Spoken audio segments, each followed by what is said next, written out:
Dear student, welcome to tech study online portal everything for technical student. यदि आप किसी भी टेक्निकल एग्जाम या सेमेस्टर एग्जाम की तैयारी कर रहे हैं तो आप हमारे चैनल को सब्सक्राइब कर लीजिए, जिससे कि आपकी तैयारी और अच्छे से हो सके। आज का जो वीडियो है हमारा वो 15 MCQ मिसलेनियस सीरीज़ का है, जिसमें 15 क्वेश्चन हम डेली सॉल्व करेंगे। यह 15 क्वेश्चन आपके फर्स्ट ईयर और सेकेंड ईयर दोनों ईयर से संबंधित होंगे और लगभग सभी चैप्टर को कवर करके यह डेली 15 क्वेश्चन का सीरीज़ MCQ का सीरीज़ कराया जाएगा।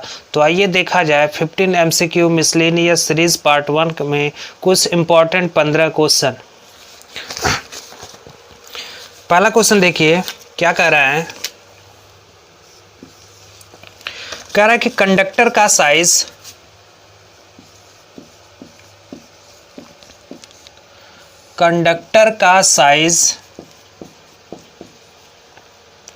नापने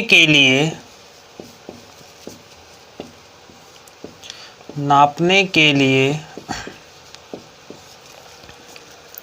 किस यंत्र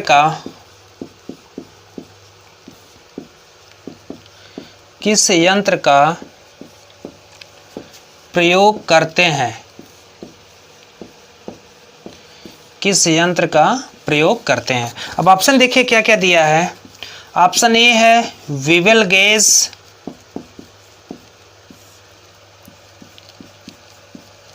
ऑप्शन बी है वर्नियर कैलिपर्स,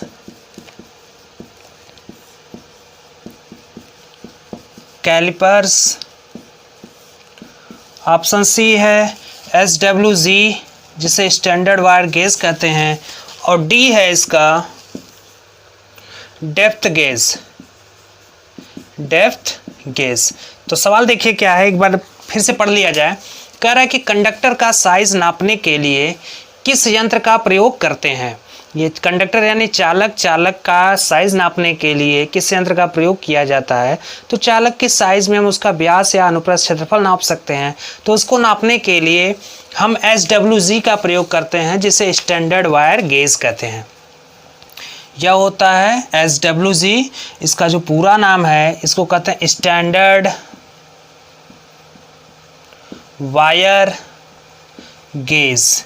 यह होता है आपका स्टैंडर्ड वायर गेज। तो इसका पूरा नाम ध्यान रखिएगा, कभी कभी इसका पूरा नाम भी पूछ देता है कि SWG क्या है। SWG से किसी चालक की मोटाई या उसका साइज नापा जाता है, जिसमें अनुप्रस्थ क्षेत्रफल भी आ गया।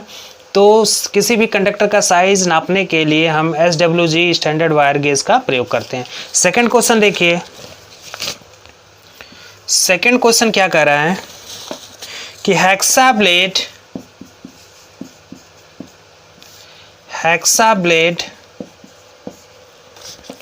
की मोटाई होती है।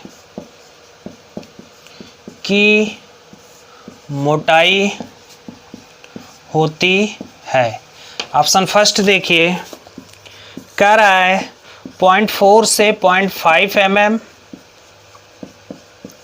ऑप्शन बी है 0.63 से 0.8 mm।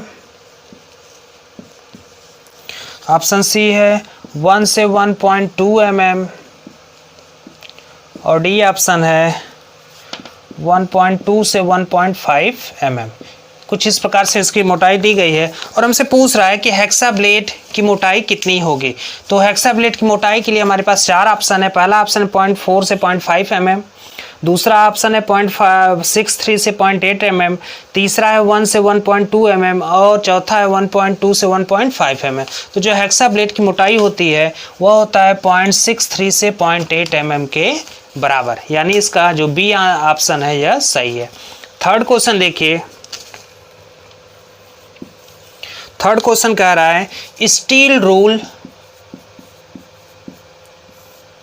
स्टील रूल क्या होता है, जो लैब में हम मापन के लिए प्रयोग करते हैं। स्टील रूल का अल्पतमांक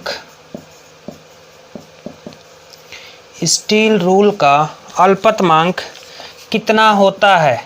हमको बताना है स्टील रूल का अल्पतमांक कितना होता है। ठीक है, ऑप्शन फर्स्ट देखिए, कह रहा है 1 mm, दूसरा कह रहा है 0.25 mm, तीसरा कह रहा है 0.75 mm और चौथा कह रहा है 0.5 mm। स्टील रूल क्या होता है, लैब में हम अपन किसी चीज़ का मेजरमेंट करने के लिए स्टील रूल का प्रयोग करते हैं, तो उसी से संबंधित पूछ रहा है कि जो स्टील रूल हम प्रयोग करते हैं उसका अल्पतमांक कितना होता है। तो स्टील रूल का जो अल्पतमांक होता है 1/2 mm या 0.5 mm के बराबर होता है। तो यह इसका ऑप्शन जो होगा वो डी इसका सही ऑप्शन हो जाएगा। इसका स्क्रीनशॉट ले लीजिए, फिर नेक्स्ट क्वेश्चन कराया जाए।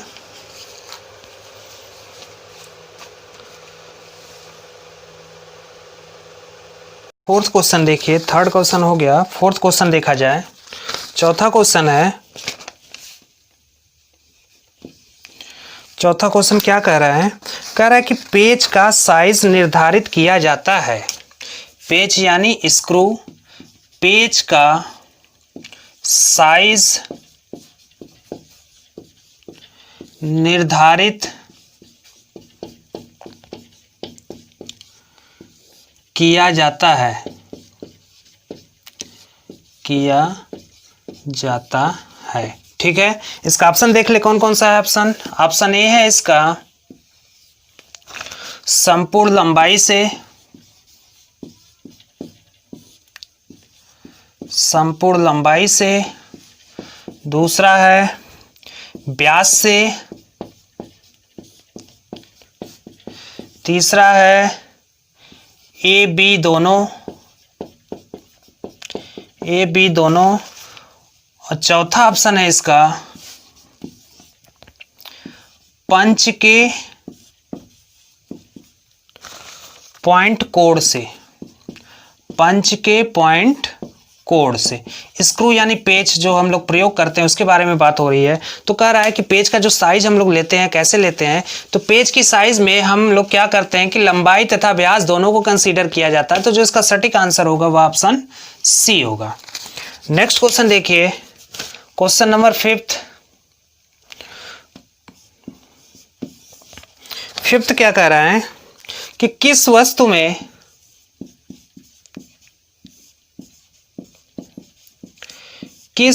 में ऋणात्मक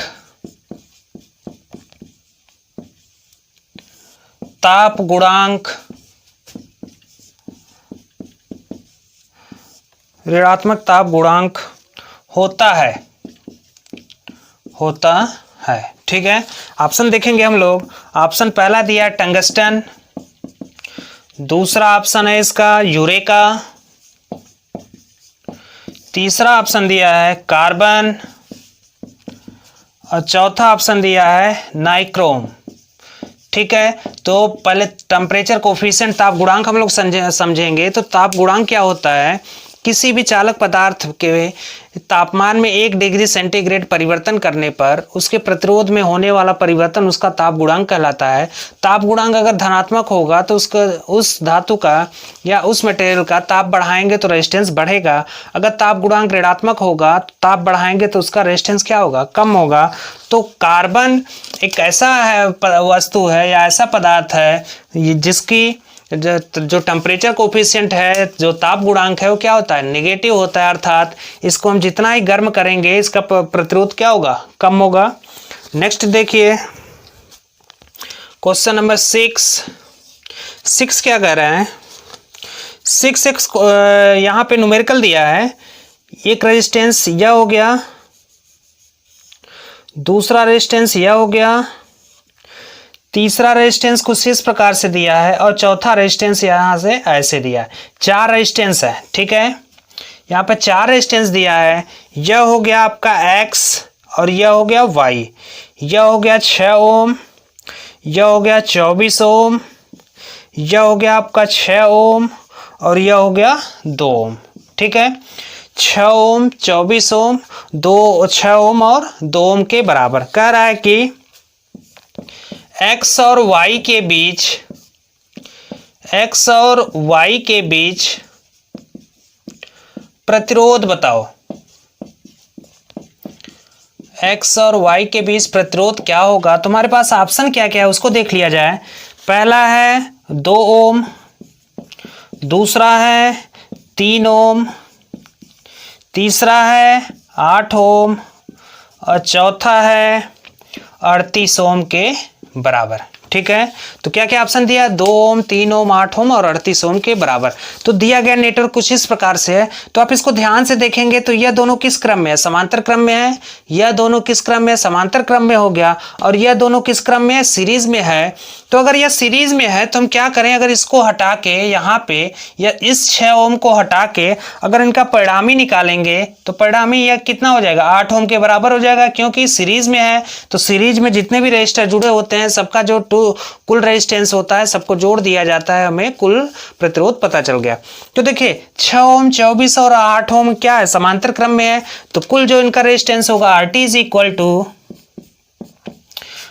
6 into 24 into 8 upon 6 into 24 plus 24 into 8 plus 6 into 8 के बराबर। ठीक है, दो रेजिस्टेंस का आपस में मल्टीप्लिकेशन कर देंगे। आपके पास दूसरा तरीका भी है, 1/RT बराबर 1/R1 plus 1/R2 plus 1/R3 करेंगे तो वही चीज आ जाएगी। तो यहाँ पे देखिए 6 चौका 24, इसको जब हम सॉल्व करेंगे तो वैल्यू ऊपर आ जाएगी। ऊपर के वैल्यू को 8 6 48 गुणे 24 को हम ऐसे ही छोड़ देंगे। यहाँ कितना हो जाएगा, अब देखिए अगर हम 8 कॉमन ले लें या 8 कह सकते हैं कि 8 6 48 अगर हम कॉमन ले रहे हैं नीचे से तो देखिए यह 24 है, 2 का गुणा हो जाएगा 48, 3 बचा। यहाँ से देखिए 24 दूना 48, यहाँ 4 बचा प्लस 8 6 48, ये कॉमन हो जाएगा, 1 बचेगा। तो 48 से 48 कैंसिल, 4 3 7 1 8 यानी 24/8। और 24/8 का मतलब कितना हो गया, 3 ओम। तो यह जो वैल्यू आ जाएगी यह 3 ओम के बराबर हो जाएगी। तो जो दिया गया नेटवर्क है उसका जो कुल रेजिस्टेंस होगा वो कितना होगा, 3 ओम के बराबर। तो जो सही आंसर होगा वह ऑप्शन बी होगा, 3 ओम के बराबर। इसका स्क्रीनशॉट ले लीजिए, फिर नेक्स्ट क्वेश्चन कराया जाए।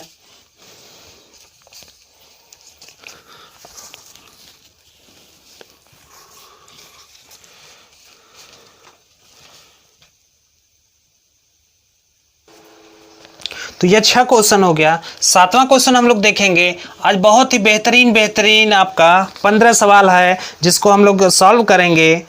देखिए 7वां क्वेश्चन कह रहा है कि एक पिकोफैरेड बराबर है। पिकोफैरेड आपको मालूम है कि यह धारिता का मात्रक है, पिकोफैरेड बराबर है। अब ऑप्शन देखिए क्या क्या दिया है। पहला ऑप्शन दिया है 10 के पावर -12 माइक्रोफैरेड। दूसरा ऑप्शन दिया है 10 के पावर -9 माइक्रोफैरेड। तीसरा ऑप्शन दिया है 10 के पावर -6 माइक्रोफैरेड। और चौथा ऑप्शन जो है इसका वह 10 के पावर -3 माइक्रोफैरेड के बराबर है। कुछ इस प्रकार से इसका ऑप्शन दिया है और पूछ रहा है कि एक पिकोफैरेड बराबर है। तो पहले फैरेड क्या होता है उसको देख लिया जाए। तो फैरेड जो है वह धारिता की इकाई होती है और जो एक पिकोफैरेड होता है वह 10 के पावर -12 फैरेड के बराबर होता है। तो 10 के पावर -12 फैरेड का मतलब यह है, तो यहाँ पे देखिए 10 के पावर -12 है लेकिन माइक्रोफैरेड है, हमें फैरेड में बताना है। तो क्या हो जाएगा 10 के पावर -9 माइक्रोफैरेड। अब यहाँ पे देखिए माइक्रोफैरेड का मतलब होता है 10 के पावर -6। यहाँ भी क्या है 10 के पावर -6 है, समान आधार पे गुणा करेंगे घात क्या होगा जुड़ जाएगा। तो 10 के पावर -6 इंटू 10 के पावर -6 कितना हो जाएगा 10 के पावर -12। तो जो सही आंसर होगा वह होगा ऑप्शन सी 10 के पावर -6 माइक्रोफैरेड। नेक्स्ट क्वेश्चन देखिए, यह हो गया 7 क्वेश्चन। 8वां क्वेश्चन देखा जाए।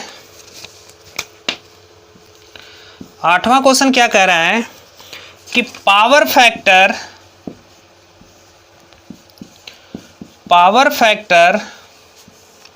करेक्शन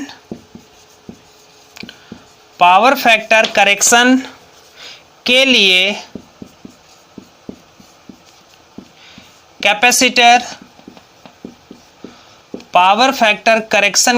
कैपेसिटर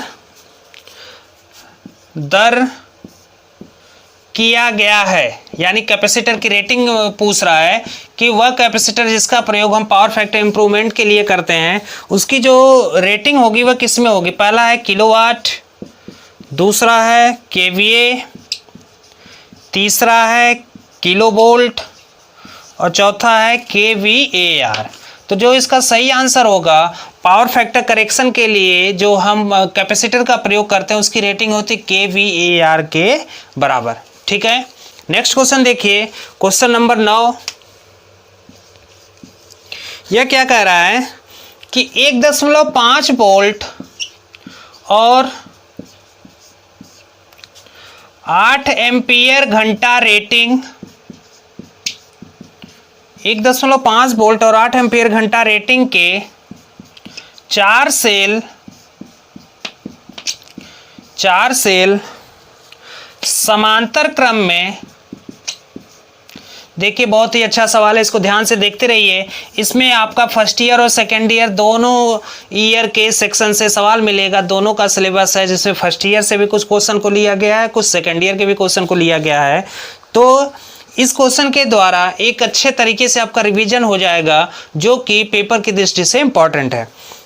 समांतर क्रम में जोड़े गए हैं कुल वोल्टेज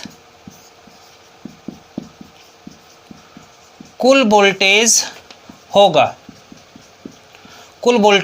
क्या कह रहा है कि 1.5 वोल्ट और 8 एम्पीयर घंटा रेटिंग के 4 सेल समांतर क्रम में जोड़े गए हैं, तो कुल वोल्टेज बताइए। पहला ऑप्शन है 1.5 वोल्ट, दूसरा ऑप्शन है 4.5 वोल्ट, तीसरा ऑप्शन है 6 वोल्ट और चौथा ऑप्शन है 10 वोल्ट। तो देखिए, जो सेलों का कनेक्शन हम लोग करते हैं, सेल का संयोजन करते हैं, वह 2 प्रकार से करते हैं, या तो श्रेणी में करेंगे या तो समांतर क्रम में करेंगे। तो कब श्रेणी में करते हैं, कब समांतर में करते हैं?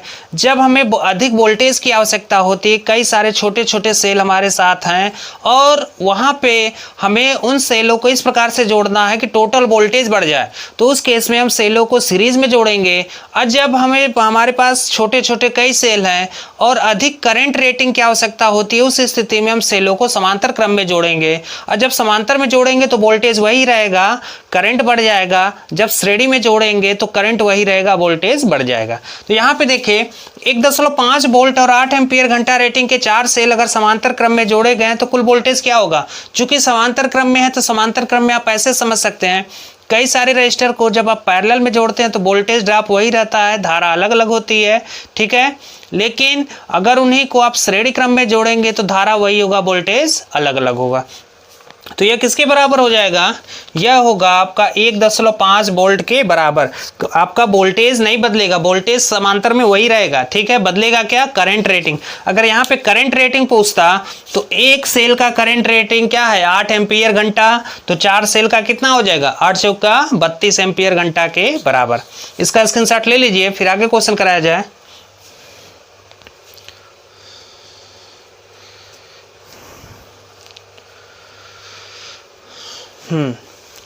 यह 9 मिसलेनियस क्वेश्चन हो गया, जो कि आपके फर्स्ट ईयर के सेक्शन से और सेकंड ईयर के सेक्शन से, दोनों ईयर के सिलेबस से लिया गया है, जिसमें फर्स्ट ईयर के भी कुछ क्वेश्चन मिलेंगे, कुछ सेकंड ईयर के भी मिलेंगे।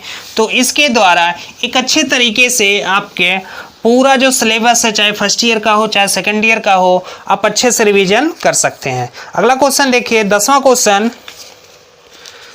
क्वेश्चन क्या कह रहा है? कह रहा है कि एक तार का व्यास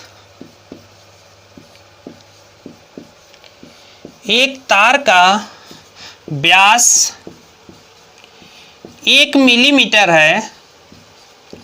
एक तार का व्यास 1 मिलीमीटर है। उसका अनुप्रस्थ क्षेत्रफल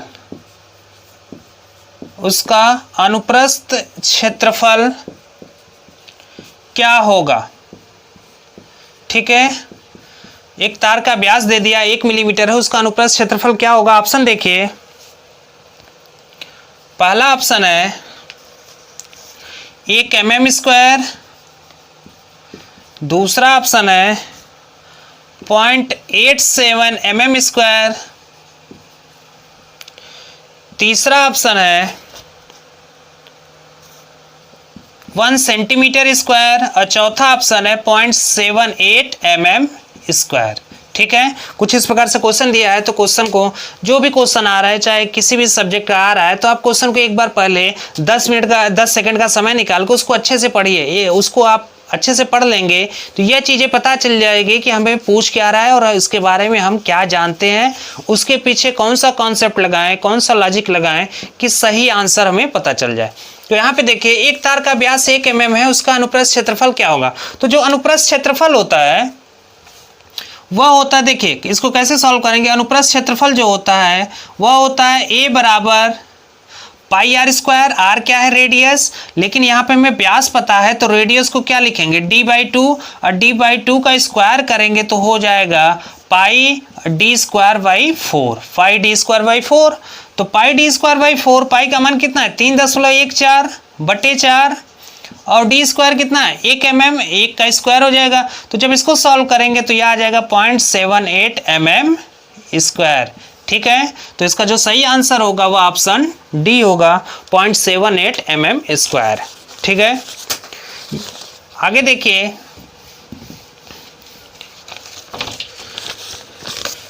ग्यारह नंबर क्वेश्चन क्या कह रहा है।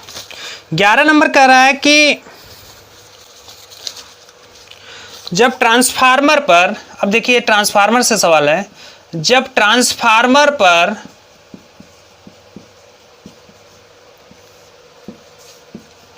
भार बढ़ाया जाता है,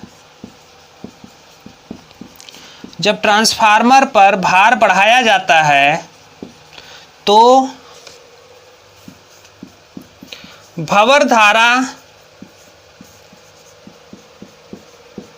तो भंवर धारा पर क्या प्रभाव पड़ेगा,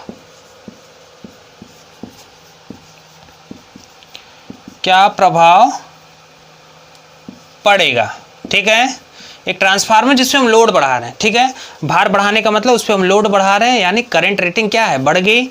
तो इस स्थिति में ऑप्शन क्या दिया है कि घटेगा, बढ़ेगा, अपरिवर्तित,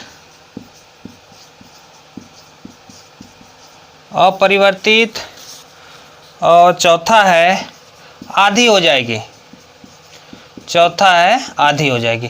तो एक बात आप दिमाग में रखिएगा, जब कोई ट्रांसफार्मर है उस पर आप भार बढ़ाएंगे तो भार बढ़ाने की स्थिति में उसमें ताम्र क्षति बढ़ेगा, भंवर धारा क्षति जो है वह स्थिर रहेगी। ठीक है, क्योंकि यह लौ क्षति में आता है, तो लौ क्षति को 2 भागों में बांटा गया, भंवर धारा क्षति और शैथिल्य क्षति। तो ताम्र क्षति जो होगा, अगर यहाँ पे ताम्र क्षति के बारे में पूछेगा तो भार बढ़ाएंगे ताम्र क्षति बढ़ेगा, कॉपर लॉस बढ़ेगा। लेकिन अगर भार बढ़ा रहे हैं और लौ क्षति के बारे में पूछ रहा है तो लौ क्षति लगभग स्थिर होती है। तो लौ क्षति 2 भागों में बांटा गया लौ क्षति को, एक होता है एडी करंट लॉस और दूसरा होता है हिस्टेरिसिस लॉस। तो जो एडी करंट लॉस होता है उसे भंवर धारा क्षति कहते हैं, और जो हिस्टेरिसिस लॉस होता है उसे शैथिल्य क्षति कहते हैं। तो यहाँ पे जो सही आंसर होगा वो ऑप्शन सी होगा। नेक्स्ट क्वेश्चन देखिए, क्वेश्चन नंबर 12 कह रहा है कि ट्रांसफार्मर की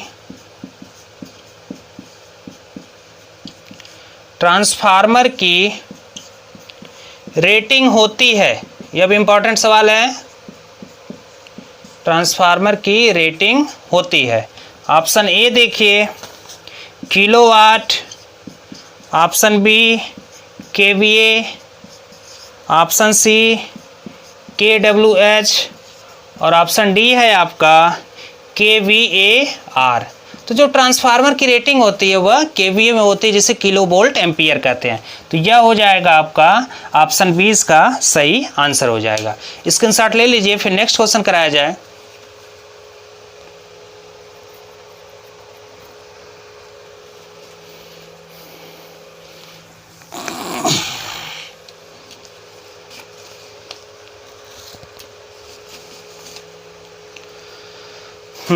यह 12 क्वेश्चन हो गया। इसके बाद हम बाकी 3 क्वेश्चन को भी देखेंगे। यह जो सीरीज चल रहा है इसमें फर्स्ट ईयर और सेकेंड ईयर दोनों के सिलेबस से संबंधित सीरीज 15 क्वेश्चन डेली आपको कराया जाएगा, और इसमें 15 महत्वपूर्ण क्वेश्चन रिवीजन के लिए एक अच्छा माध्यम है। आप फर्स्ट ईयर के सिलेबस का भी रिवीजन कर ले और सेकेंड ईयर के सिलेबस का भी रिवीजन कर ले। तो देखिए 13 नंबर क्या कह रहा है एक डीसी मशीन, अब देखिए डीसी मशीन का सवाल है। एक डीसी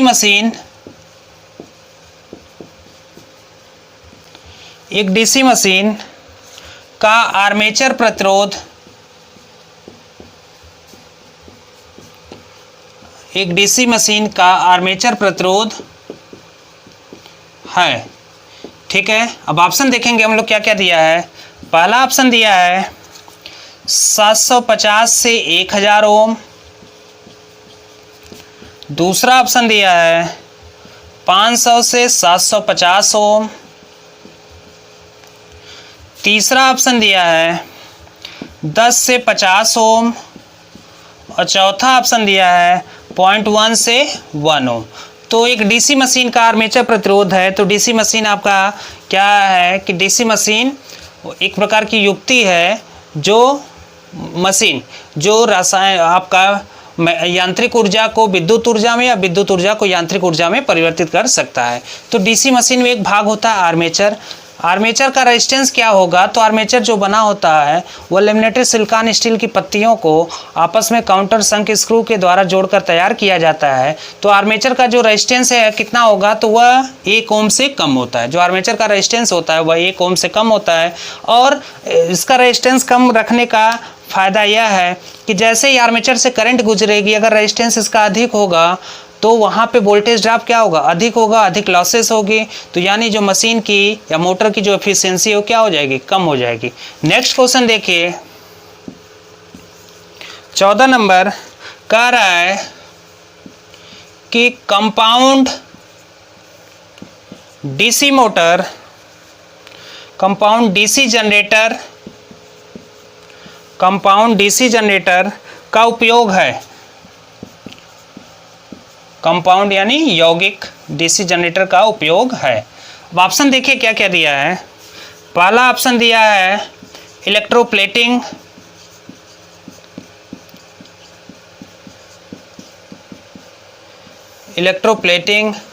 दूसरा ऑप्शन दिया है वेल्डिंग।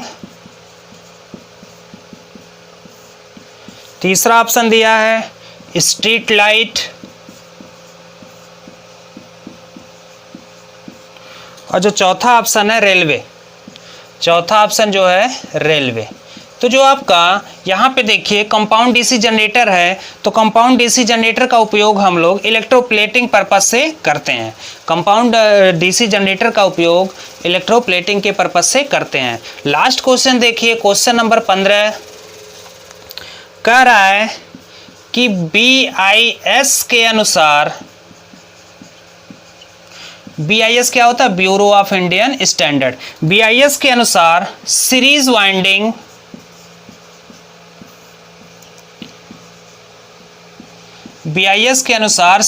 वाइंडिंग टर्मिनल है। यानी कह रहा है कि सीरीज वाइंडिंग के टर्मिनल को कैसे प्रदर्शित किया जाता है। ऑप्शन ए देखिए B1 B2 से। ऑप्शन बी देखिए E1 E2 से।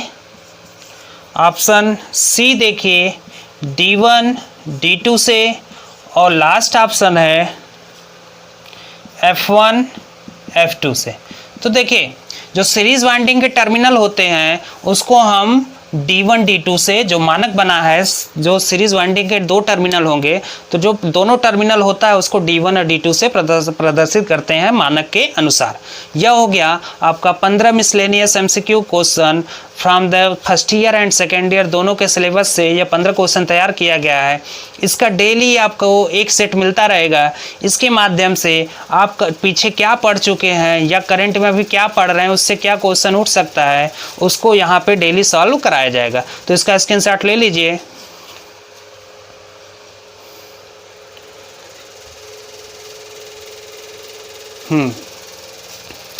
तो आज का वीडियो यहीं समाप्त करते हैं। उम्मीद है कि आपको वीडियो समझ में आई होगी। हमारे वीडियो को लाइक करें हैं, अभी तक आपने हमारे चैनल को सब्सक्राइब नहीं किया तो सब्सक्राइब कर लें तथा बेल आइकन दबाना ना भूलें।